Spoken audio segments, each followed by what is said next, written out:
name's Natalie. I'm head of media for IMSLP, and today we have something very special for you. Today we have the founder and head of IMSLP, Edward Guo. Thank you for being here. Thanks for having me. It's just amazing to be with the person that honestly changed classical music access forever. You're too kind. Everyone knows what IMSLP is, but, I want to know about you. So tell me about yourself. Where are you from and how'd you get into music? Yeah, it's a bit of a long journey. So I was born in China, in Shanghai. Mm-hmm. And my parents always thought that it's good to have an artistic education. Mm-hmm. I think it was also, that time, that was sort of an aspirational goal for many people in the community. Mm-hmm. So I got started pretty early. I was in choirs, and then I started violin, and then we moved to the U.S. pretty early, like when I was 5. Okay. So I also sort of grew up in the U.S. And I continued doing music for most of my childhood. And probably the highlight would be I went to the Shanghai Conservatory for elementary school. So they have an elementary school division that I went back to take. Mm-hmm. And that was really the formative years for me, because before then, music was more of sort of a hobby. It's a nice thing to play with. But once you see how other kids really put everything into music, especially at an institution like that, it's really amazing. In fact, a couple months ago, I finally watched a movie that was made by with two of my classmates as the starring roles. It's called Together. Okay. It was released in 2001. So there's a bunch of movies with that title, but and it's about a Chinese guy, a boy, trying to learn classical music. Okay. And it was I thought it was very, very realistic. It's hard to. It's almost a different world from the Western classical music that we sort of are familiar with. And even I have to jog my memory that back then it was like that. It was a completely different setting, a different sort of mentality of how you go about making music. And I thought my classmates did really well. So you came to the U.S. And you studied at New England Conservatory, yes, correct? What was the biggest difference between studying in the United States classical music and studying at the Shanghai Conservatory, like specifically the difference? Yeah, in the Western setting, it's probably more similar than it is different. Mm-hmm. But it is, like, especially for kids, I suppose the pressure back in Shanghai is, especially at that time, is very, very high. The stakes are very high. It's sort of, you bet the family on it. Right. Yeah, I've heard that. In terms of the actual studying, it's not that different, and I think part of why I really liked my time at the conservatory is, I have this childhood memory of being so engrossed in classical music that it's sort of everything you do, and I think maybe that's not as common an experience. I consider myself lucky. Like, I wouldn't say any of this is what I had particularly planned, but it turned out. I thought it turned out just the way it should be. Yeah. So. And life is never as planned, Yeah. So you get to NEC. What inspired you to start IMSLP, and was there a moment that you realized, oh my God, this needs to exist? Yeah. So when I was at NEC, I was doing composition, and the thing with composition is it's sort of on and off. It sometimes inspiration strikes, and I write for 2-3 months straight, mm-hmm. and then sometimes I'm like, I guess I'll just chill for a bit. So it was during the winter, and winter in Boston, if anybody has the pleasure of experiencing it, is snowstorms every 2 weeks. So Oh, thank you. I had to find something to do, and another part that I've that always had my interest, sort of naturally, is programming and computers. Ever since I was very young, I've always been around computers and doing programming. So I thought, well, how could I do something with the two together? And then I thought, what's the biggest pain point of my journey up to now? Which is, like, before I got into the NEC, it's really hard to find scores to study, because especially as a composer, you want to study a lot of scores. You want to, especially orchestral scores, to get the orchestration and everything. But these are the scores that are especially hard to find. So I thought, well, there is supposed to be a public domain, but it's hard to get access to it. So I thought, I should try to start a project doing that, giving access to this public domain material. I was also lucky at the time that I knew some programmers, like real programmers who studied programming, and they helped me out to start the first bit of it. Anyhow, so that's how I got into starting IMSLP. And at first, I just uploaded my own stuff because there's it wasn't known. After a couple months, people just spontaneous join. I think also at that time, it's when Wikipedia came out. So I didn't know that. It's very close. Wikipedia was 2001, I think, 1 or 3. And when did IMSLP come out again? 6. 2006. Okay. Yeah. So. Oh, wow. Okay. So there is this mentality of collaborative internet contributions. Right. Yeah. Which I think we probably could have more of now, but it's a different age. Right. It turned out much better than I had thought. We have an audience. Winston agrees. So, people started spontaneously sort of funneling in. Was there sort of a big moment where you felt the classical music community really catching on and it sort of catching fire?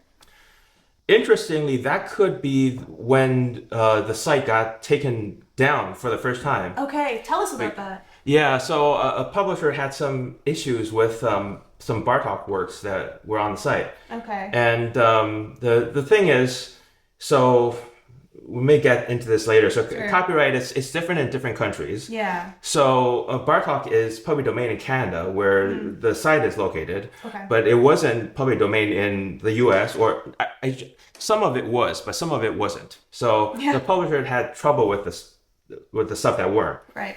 And they threatened me, and back then I was just a college student. So oh goodness.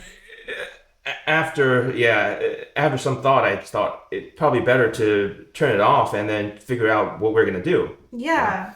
And what really moved me was when IMSLP got taken down.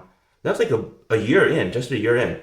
I got so many letters of support. I got hundreds and hundreds of letters supporting the cause, and I thought, wow, people really feel very, very strongly about this. Yeah. And that gave me the energy to keep going and to figure something out. Yeah. Luckily, after a couple months, we came back up again, right? Because we got ourselves a company. We're more set up, Sure.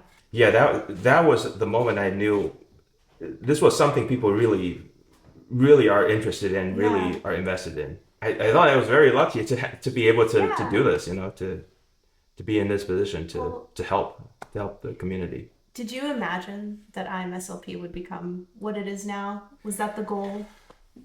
Absolutely not. For the first couple of years, it really was sort of a hobby. Sure.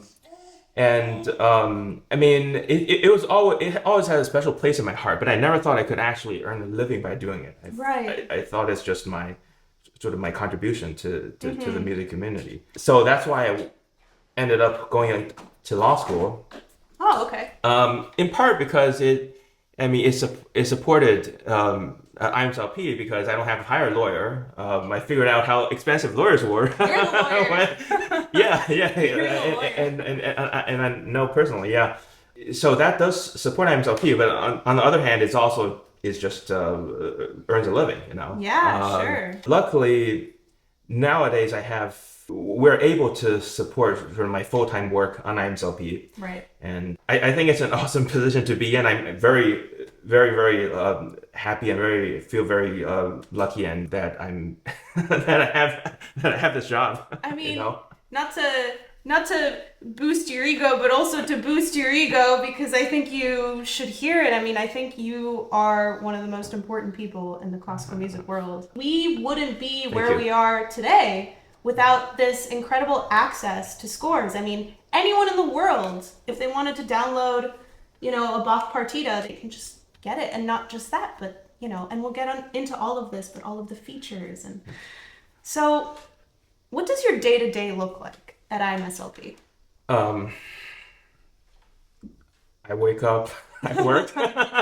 Well, the thing with being in business for yourself, and this is I think generally true, is you really don't have any downtime. I'm either talking to people who are working on IMSLP or I'm working on IMSLP myself. Right. Typically, I do programming more, but nowadays I try to look at all the where IMSLP needs to go and the bigger direction, which we can talk about. I'm probably working, and my wife tells me I work too much, of course. Winston's the next CEO of IMSLP, right? Is this like a succession thing? I don't know if he's interested. I'll be interviewing him in 30 years. So IMSLP is powered by this enormous global community. How do you manage such a massive project?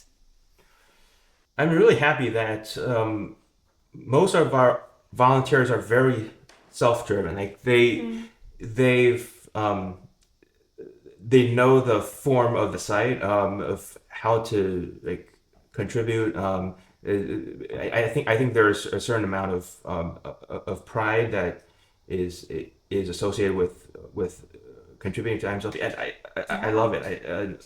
I love that. So I don't really have to do too much. Probably only if occasionally people have questions about certain cases that maybe not so clear. And I'm also very lucky to have a team who's great. I think they're the best team I could ask for. Yeah.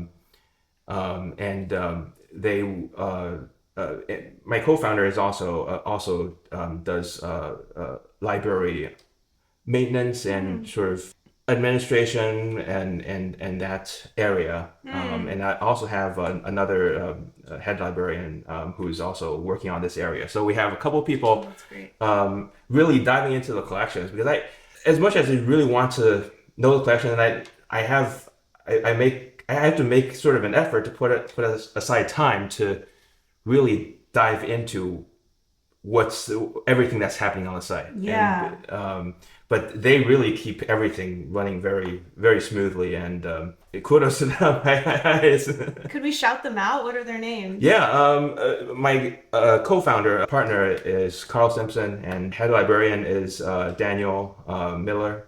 Yeah, they're both, of course, musicians. They can tell everything about every every work. Thank you to them. Yeah. That's amazing. So, speaking of this massive library and just maintaining it and everything on that site, what are some hidden features of IMSLP that people may not know about right now? There's a couple of different things. Probably the biggest one is the category walker. It's powerful. It's a little hard to use. I think that's probably why people haven't really noticed it, and we haven't really pushed it very much either. It really is a way to try to nail it down on sort of drill down what you want, sort of having multiple categories and all of that searching related stuff. There is an updated version of that on Clara, the new site. So you can sort of do the filtering easier than if you were to use the old system. Okay. So that's one of the things I think probably people don't know very much about, that you could do filtering. We also have little quirks, like there's a radio feature where you could actually, you go to a composer page, and if you click the radio, it'll randomly pick a couple pieces, and you could listen to the pieces. Really? Is this all on the website? Yeah. There's a tiny icon, because I did it sort of as a fun little project. Okay. And yeah, just put it up there. That's really cool. I imagine that managing something like this comes with challenges, obviously. So what's been the hardest part of keeping IMSLP alive? It depends on the time frame.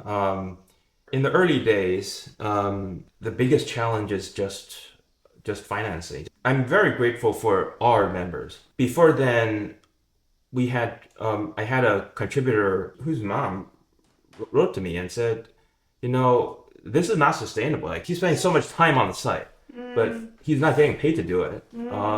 So what's the plan? Yeah. Luckily, he's now with us, and we pay him. But yeah, that was really the difficulty in the first couple years.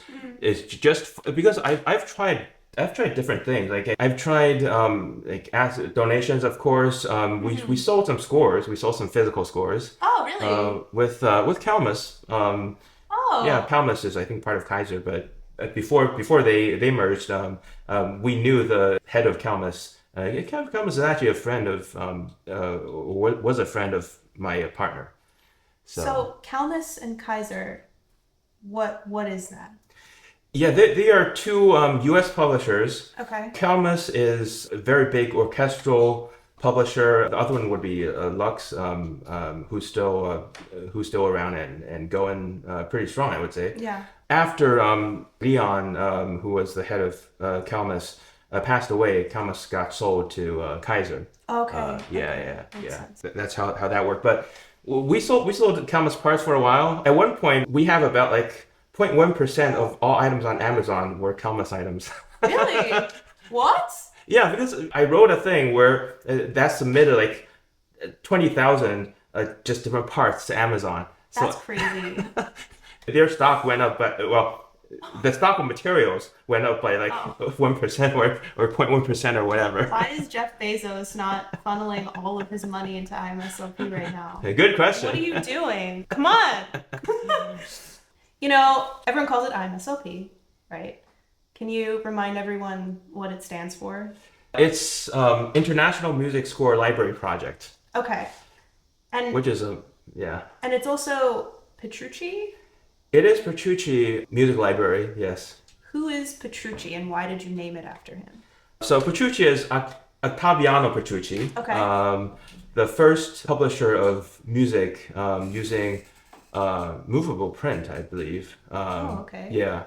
Yeah, that was in 1501 or 1503. Movable print. Before then, you had people would write or people would carve out the plate and then do the printing. Yeah. But then Gutenberg got the movable press with the letters. Okay. Yeah. Petrucci got that going with music. Okay. And that's also the reason why we chose Petrucci is it's sort of it's a reference to Project Gutenberg.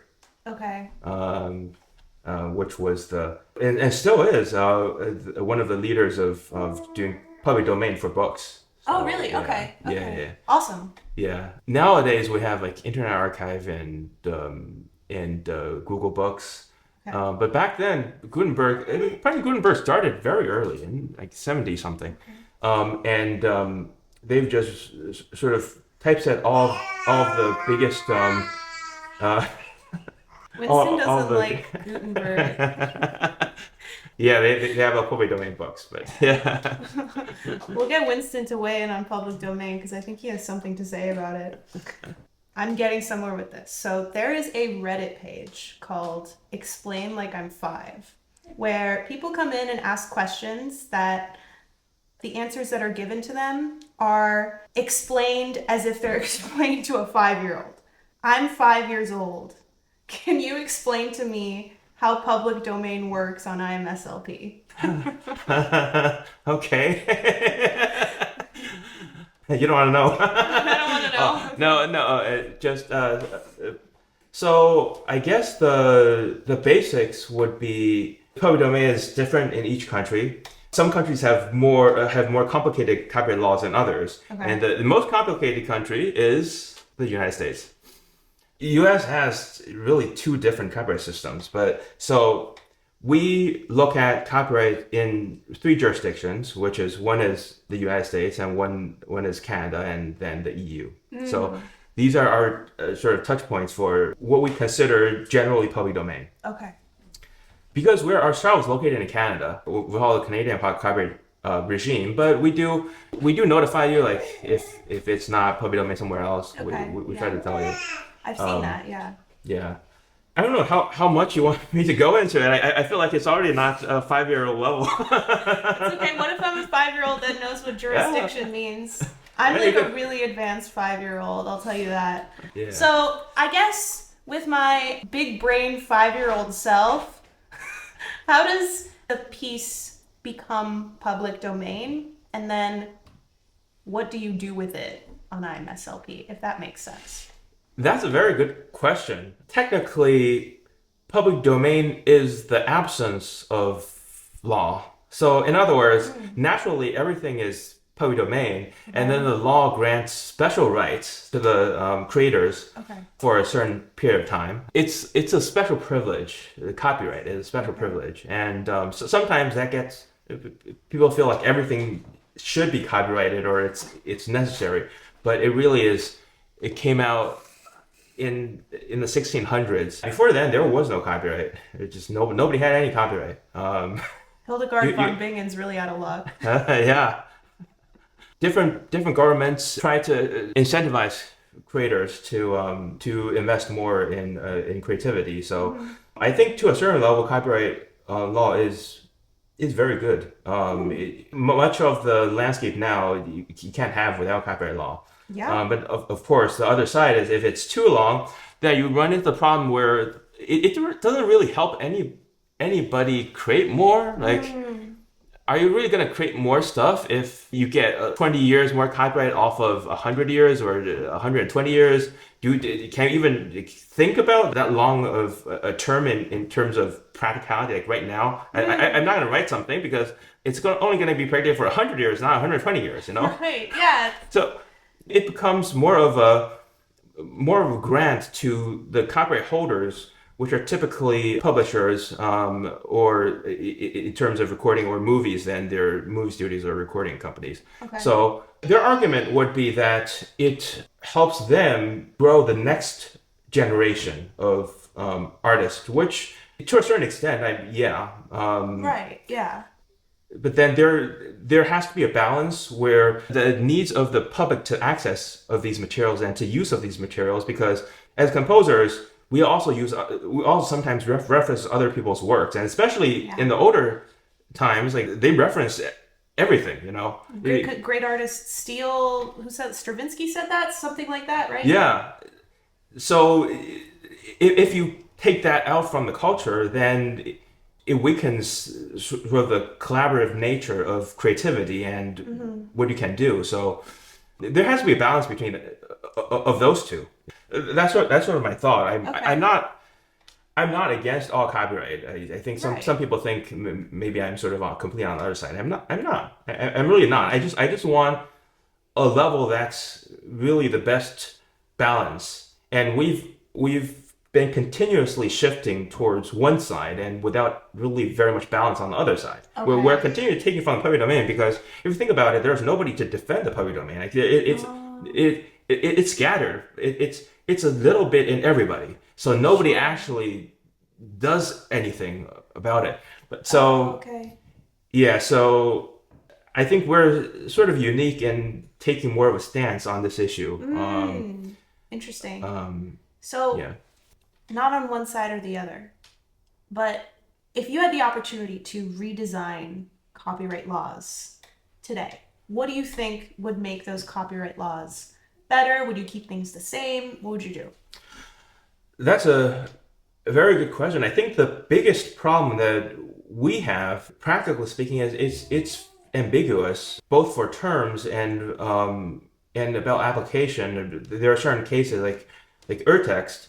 It's not well specified in certain jurisdictions, and other jurisdictions they have specific laws about how long it is. And so, first of all, I would like to simplify, especially the U.S. copyright law, which is it's really complicated.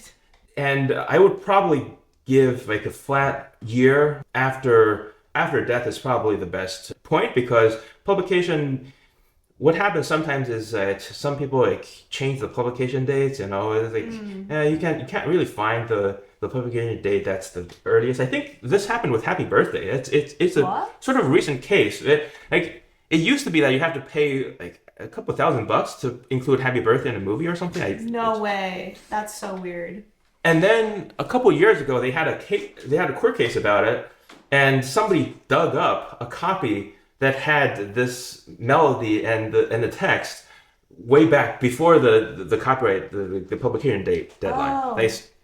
The reason I'm talking about publication date is in the U.S. that's needed for determining copyright. It's not true in other countries, but in the U.S. it is. Yeah. So somebody actually found the old copy to prove that it's public domain, but what happens if the old copies are all gone? And you can't really base it off of the publication date so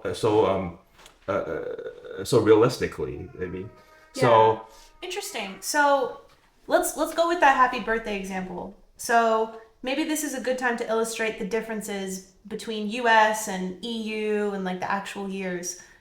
I mean, we can also go with a different example than Happy Birthday, but Happy Birthday. It was written, at a certain time, and the law is 95 years post-publication. So when would Happy Birthday come out in the EU or in China or in Mexico, something like that? That particular case, I remember, and somebody could check it. I remember that it was about putting the words to the music. So the melody itself, I think, was a traditional tune or something.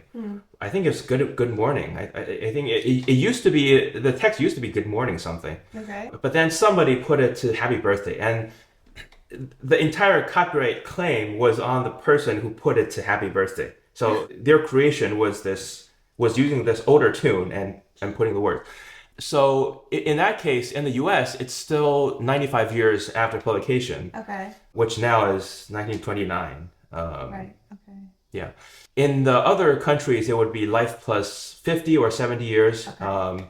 And then you do have to research and figure out when the composer passed away. But I think it's a more bright line. It's a more clear line than than the publication date, where you have to dig in old archives. I mean, it's nice to dig in old archives. You never know what you're gonna find. But it's interesting. I see people kind of kvetching online about Shostakovich, especially. Everyone wants to know about Shostakovich. That's the one composer. So everyone's like, why can I download Shostakovich First Symphony in the US, but nothing exists from Shostakovich anywhere else? It's not fair, yada yada. I think that's like a really great example of the difference that people feel in public domain.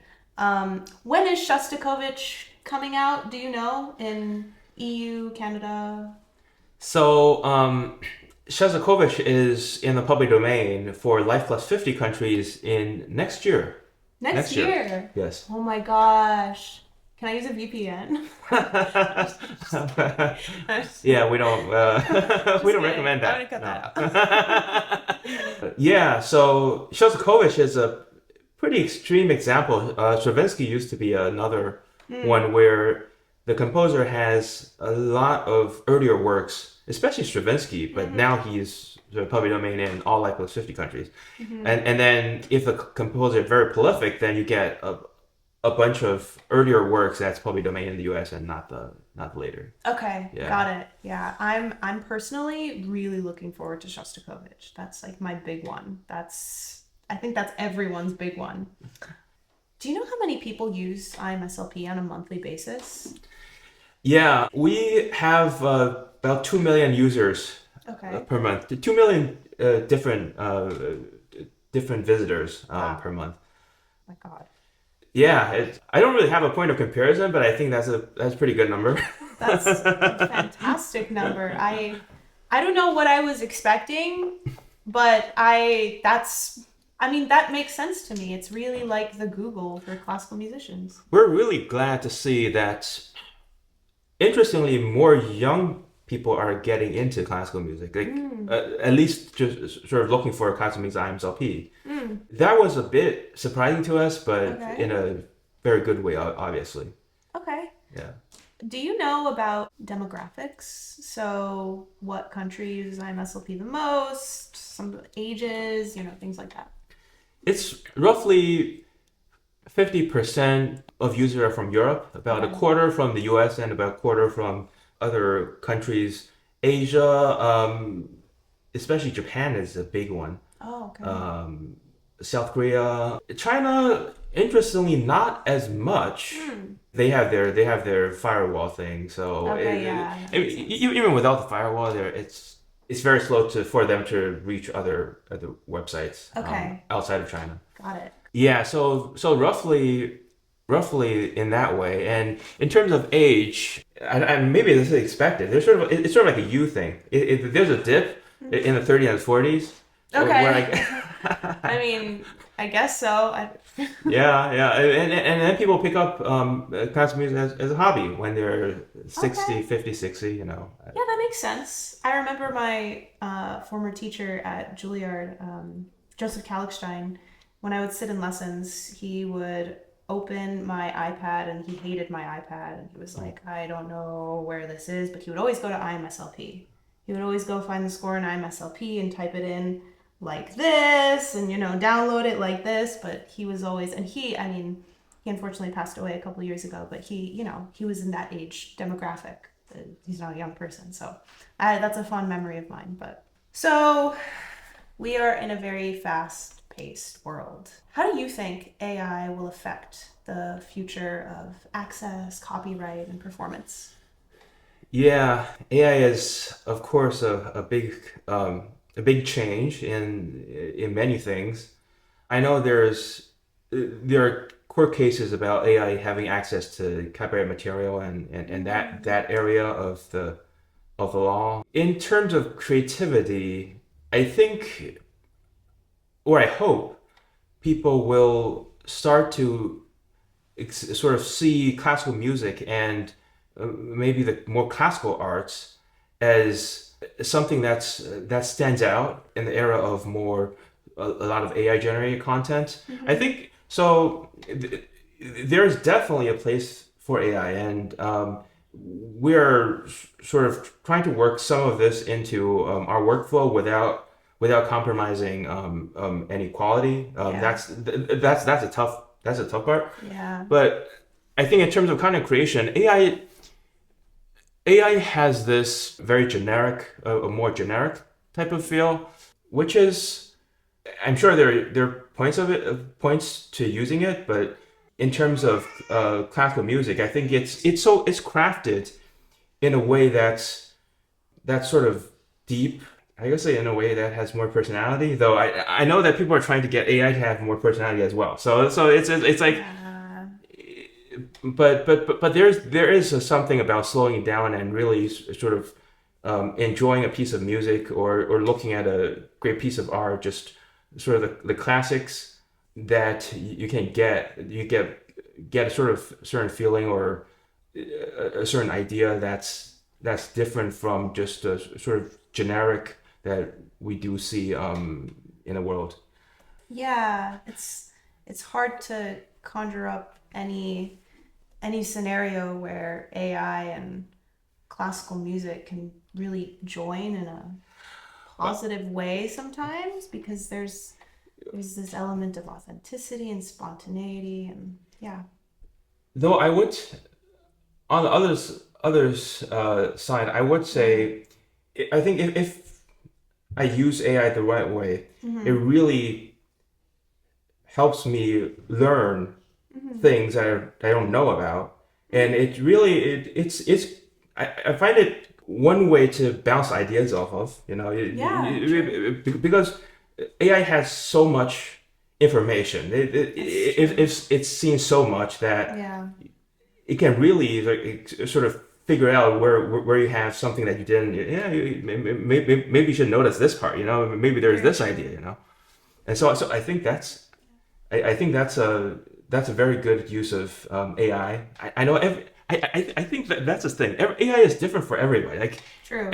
Everybody has something that AI would help them with, but it's probably not the same thing for every person. No, and I think that's the beauty of the technology is there's no one correct way to use it. I mean, I use it for my workflow. I use it to sort of put aside the tasks that would otherwise take me, honestly, hours, like organizing and to-do lists and finances. And even for music, it has a lot of resources that would otherwise take you a very long time to dig for.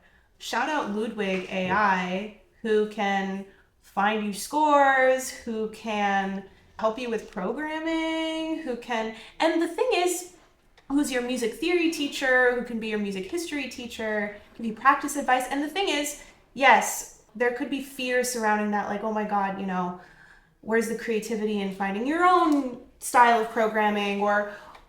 But what I would say to that, and I'm wondering if you agree with that, is if I ask, for example, for AI to create me a program of, mixing French and German music, I can see a sample of that program and I can agree with it or disagree with it. And it's still up to my decision making and my education in music to decide, is this something that I want to do? Oh, wait, this is really interesting. Let me research this piece. Versus someone who isn't educated in classical music and can't maybe see the holes in what that response was. So, yeah. I agree 100%. Like, I think AI shouldn't replace our judgment. It shouldn't replace our decisions. That's not. Okay, maybe for some things that don't matter as much, maybe you just let AIs do whatever. Grocery list. Exactly. But like for what you really believe in or what you really like, that has to come from you. It's of course. Right. So AI, I think, is very good in that sense of just giving you the options. It's a way to sort of easily explore stuff and to take care of maybe some routine stuff that you don't want to take care of. You want to focus on what you actually love. Absolutely. So, yeah. No, I think this is an important thing for everyone to realize. Okay, let's say you're back in your dorm room at NEC and you just came up with the idea of IMSLP again. What advice would you impart on young Edward starting this journey? That's a very interesting question. Also, generally, I think the path that somebody takes, I mean, there is the way it is. In terms of advice, honestly, I think it turned out the way it should be. I learned a lot of lessons along the way. Yeah. But the problem is that you can't really learn the lessons until you're ready to learn them. It's That's so true. So I can't really fault anything. Yeah. anything before that. I would just say if you run into some problem, don't feel too stuck. There's always a way to go on, and it's a privilege to be living this life. Not just for me, like just I think for everybody. Oh, yeah, of course. And make of it as as much as you can. Yeah. That's it. I mean, it sounds completely general, but well, those are the best tidbits of wisdom. I mean, they're general because they're true. It's hard to give advice to everybody at once. I think. Yeah, I know. Everyone's different. So Everyone's different. We now have a mix of audience questions and sort of like rapid fire questions. So. Oh boy. So let's see. This is something I'm curious about. What do you do when you're not working on IMSLP? I travel? Well, actually, I used to. Now that Winston's here, I watch after Winston sometimes. Yeah. I guess I do mostly just work. That's fine. I mean, it's such rewarding work. That's very true. Like I think when you find something that you really do enjoy, it's not. I don't consider it as much work. It's just it's what you do, you know. Yeah, you love what you do, and you don't work a day in your life. Yeah, exactly. Have you yourself ever made a musical discovery through IMSLP that surprised you? I was looking recently because nowadays publications are all sort of they look similar, but in the old days there's like publishers like Beliav who had very fancy covers. They're almost like artworks, you know. Yeah. And I thought, well, I didn't know if IMSLP had any of them, but it turns out IMSLP has quite a few of them, of the very real colorful cover pages. I think they did a lot of Glazunov. And I was listening to Glazunov as well. Glazunov is great. Yeah. Winston really likes Glazunov. He really likes Glazunov. That's a Glazunov fan. Biggest fan of Glazunov. That's cool. Yeah, and I honestly wish I had more time to spend on just looking at everything on IMSLP. There's just so much. Yeah, there is. Yeah. Yeah. Do you know who has the most uploaded scores on the site? There's two answers to that question. Okay. The person with the most personally done items would go to Michel Landau, who's in Quebec, and he has, last I checked, 5,000 or 6,000 arrangements. Whoa! That's a lot. Yeah, he's very prolific. That's amazing. Yeah, I think mostly for brass. I think he's a trumpet player. And the other answer is for the number of uploads. Like my partner Carl has a lot, and then Daniel, the other librarian, also has a lot. There is a leaderboard somewhere, sure. and they're near the top. If you upload enough, we tend to hire you after a while. I guess a follow up: which composer has the most scores on IMSLP? It has to be something between Graupner and Telemann. I think Graupner has the most, but Telemann has 2,000-3,000. Whoa. Okay. Yeah. He was very prolific. Yeah. That's interesting. For some reason I would assume Bach, but I guess that's like a very basic answer. Bach has thousands. Yeah. And I always marvel at the fact that how could Bach just write a cantata in a week? and it's so perfect. Like you look at the manuscript, which we'll overlay right here. It is so perfect. It's like you look at Beethoven, it's like stained with coffee. It takes like 8 hours to read. I'm sorry. And then you look at Bach, and it's it's amazing. As a composer, like wow. Right? Yeah.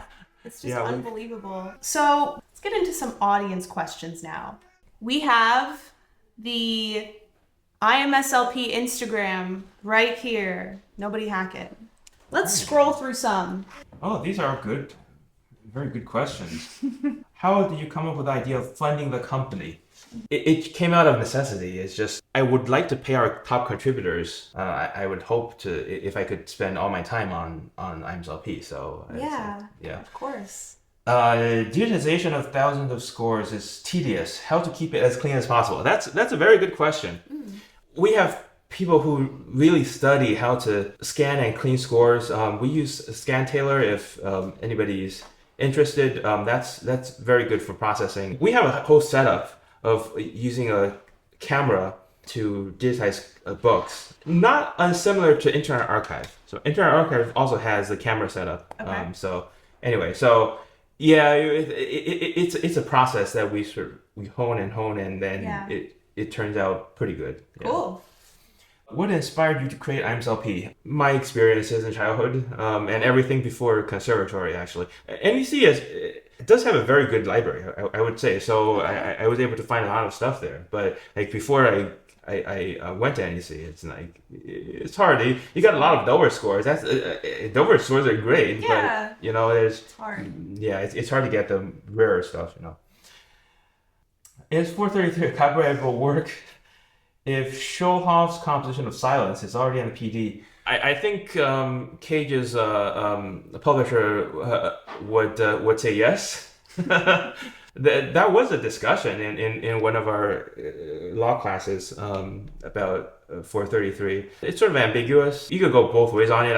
I haven't done enough research to actually say too much about this, but it is sort of an interesting case. Okay. In your mind, what will IMSLP become in 3 years, 5 years, 10 years, or even longer? They stole my question. So we want to continue doing what we do best. We really want to increase the sort of the quality of the site. That's one of our biggest points right now because we have a lot of scores, but we're looking for better scans, cleaner scans of a lot of pieces, and that's gonna go on for quite a long time. The other part is I do want to do more things for the community, and we were sort of thinking about ideas of maybe having a platform where classical musicians can sort of contact each other, because people come to IMSLP for music, but sometimes maybe it's not that easy to find people because the classical music community is more spread out. That's another part that we're exploring. Yeah, we just try to be better, try to do something every day, to be a bit better every day, and then hopefully we'll be somewhere, we'll be in a very good place in 5 to 10 years. That's great. I think we're already in a really good place. Yeah, I agree. I agree. It's already taken. I can't believe how different IMSLP now is than it was 5 years ago, even 10 years ago. The materials on IMSLP are now very different. How so? A lot of the scans or the editions are very clean, much better than, because it started out with just whatever scans you could get your hands on, right, I remember I used to troll the P2P stuff, sort of, but I always made sure that they're actually public domain, or at least they say they're public domain. So nowadays we have much more access to these editions. I think that is also sort of maybe a slow change, that where back then, like, getting a score or getting something is sort of a big deal. Like you either have an affiliation with the library or you just don't get it. I like to say that one of the things I thought of when starting IMSLP was just back when I went back to Shanghai, that it wasn't even that long ago. It was like 20 years ago. And you go to the biggest bookstore, and there's only 3 scores in, like, that was an 8-story bookstore, and there's only 3 music scores. That's crazy. So how are you gonna, if you're not associated with the conservatory, how are you gonna get any of this stuff? So wow. Yeah. Wow. I think that's a change that now, I guess some people reprint this. I don't know. Some people reprint files on IMSLP, and I think it's generally a little easier to get your hands on I suppose you could always print stuff out. So Yeah. yeah. We got some stuff printed out there. I think it's Popper, yeah, David Popper. These people stole my questions. I hope that this was the comprehensive interview that covers everything about IMSLP, but I think this is such a living and breathing platform that questions will keep coming in. If people still have questions after this interview, we'll do our best to answer them. You can just leave them in the comments. To be totally honest, and I think everyone thinks this way, and I think I've mentioned this already, this library and what you've created is the single greatest tool in modern music today. I mean, that sounds like a big statement, but it's true. And there's no question that follows this. It's just a lot of people in this Ask Me Anything that I posted are just saying, thank you. So thank you for creating this. This is why we can be classical musicians today. So thank you, and thank you for sharing with us today. You're welcome. And thanks, a big thank you to everybody who supports IMSLP. I mean, yeah, we couldn't do it without the community. Yeah. We just can't. Yeah. Well, thank you so much. Thank you. Great handshake, by the way. I hope you enjoyed this very special interview on IMSLP, and we will see you next time.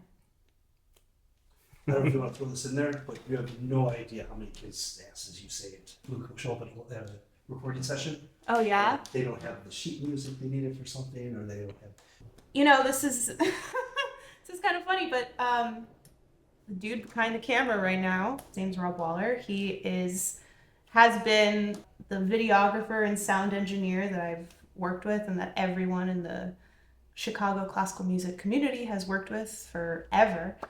And he was telling me, and it's true that, and I've been this person, we would be in recording sessions.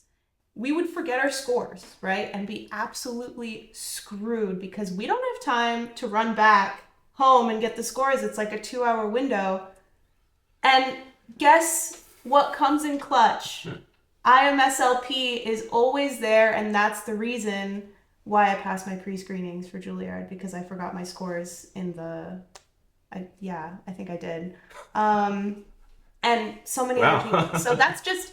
When we talk about stories, it may not be the most moving story, but I think it may be one of the most relatable stories where you're in a rush, you have a performance coming up. I've spoken to artists that have been on IMSLP media already, like, Simone Porter. She was telling me a story that this summer she was in a sight reading party, and I've been in sight reading parties and people whip up a score, and that's the reason why the sight reading party can exist. I've heard stories of people in performances that they forgot their score and these are big time artists and they want to do an encore, and there's IMSLP.